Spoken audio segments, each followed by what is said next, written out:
Europe 1 Matin. Et dans le plus d'Europe 1 Matin, on va donc essayer de comprendre dans quel état se trouve aujourd'hui le réseau ferré français. On va essayer d'aller un peu plus loin. On a entendu beaucoup de choses pendant le week-end. Après le drame de Brétigny qui a causé, je le disais, la mort de 6 personnes.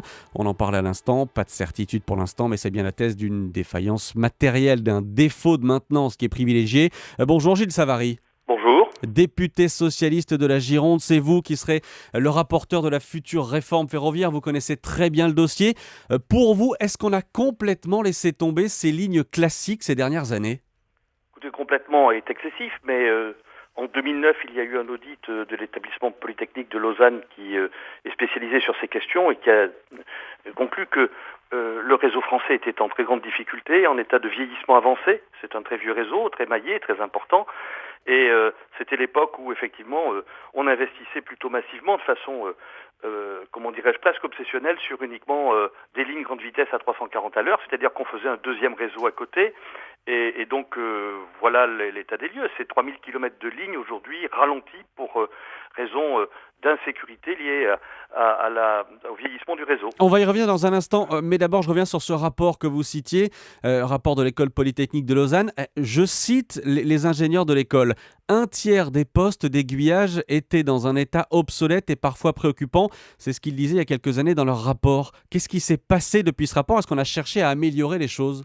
Ce qui s'est passé depuis ce rapport, vous le connaissez. Grenelle de l'environnement, priorité au TGV. On trace des lignes fictives sur l'ensemble du territoire dans un document qui s'appelle le schéma national des infrastructures terrestres, qui n'est pas financé. Oui. Madame Kosciusko-Morizet, pour être tout à fait honnête, fait un premier bilan en 2011, disant qu'effectivement, il faut peut-être changer de politique. On l'a pris de faire un tête à queue et d'expliquer et de continuer à promettre à tous les élus locaux des lignes grande vitesse dans toute la France et des projets mirobolants. Et aujourd'hui, c'est le nouveau gouvernement qui, courageusement, bien que tous les grands élus soient attachés à des projets grande vitesse et soient assez mécontents de ces arbitrages, a décidé de changer de politique.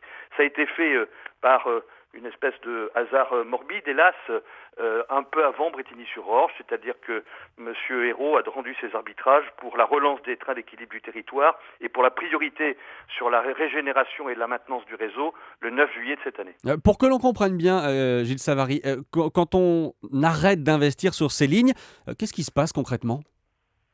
Il se passe que, comme tout système mécanique, elles sont frappées d'un vieillissement naturel, c'est-à-dire que les éléments, le climat, les trains qui passent usent les lignes, ça s'use, voilà.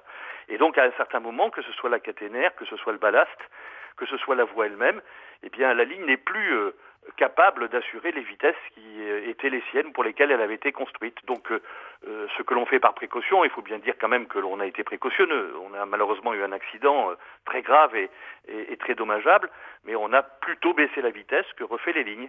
On a décidé donc sur un certain nombre de lignes de baisser les standards de vitesse de 10, 20, 30, 40 km/h. Et baisser la vitesse sur des lignes qui ont été le fleuron de l'industrie ferroviaire française ? Oui, par exemple, sur une ligne que je connais bien dans ma région, qui est la plus grande ligne droite de France, qui va de Bordeaux à Hendaye. En 1955, on faisait 331 à l'heure, c'est un record de vitesse. 1955, vous vous rendez compte, avec un train électrique. En 1972, on récidivait 318 à l'heure avec un train thermique. Aujourd'hui, quand on monte à 180, c'est le maximum, et on est en train de la requalifier pour 200, 220, alors que c'est une ligne qui pourrait pratiquement être aujourd'hui un standard grande vitesse presque contemporain. Pas tout à fait, mais on pourrait la mettre à 300, 280 sans aucune difficulté. Avec à bien moindre coût. Pour remettre tout le réseau ferré français en état, j'ai envie de dire, pour le moderniser, ça coûte combien ? Écoutez, je n'ai pas l'estimation, mais c'est des dizaines de milliards.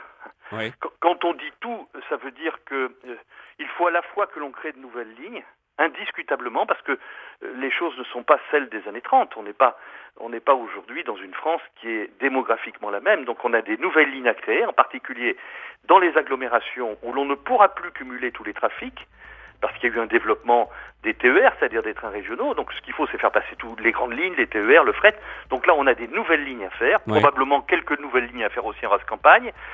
Et puis, remettre à niveau les lignes qui en valent le coup, en abandonner probablement certaines. Donc c'est un organisme vivant, le chemin de fer. Ce n'est pas quelque chose d'immuable. Il ne s'agit pas de refaire tout à l'identique et de refaire une ligne qui ne sert plus, par exemple. Merci Gilles Savary. Je rappelle que vous êtes député socialiste et que vous serez donc le rapporteur de la future réforme ferroviaire.